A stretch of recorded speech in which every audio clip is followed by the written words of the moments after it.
Ciao ragazzi, sapete oggi cosa mangio qui a Caorle? Questi, i moscardini. Ma no crudi,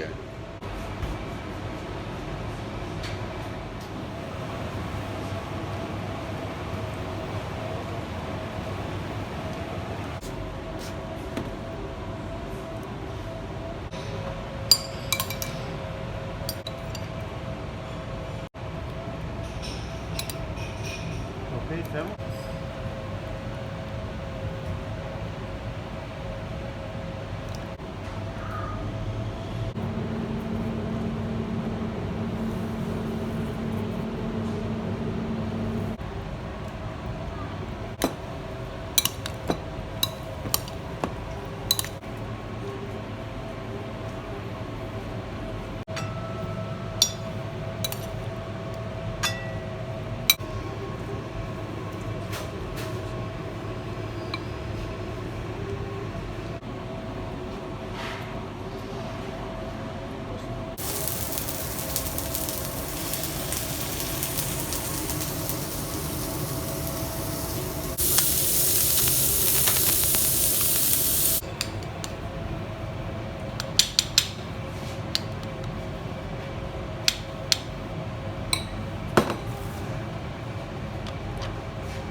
Fermo, faccio l'ultimo.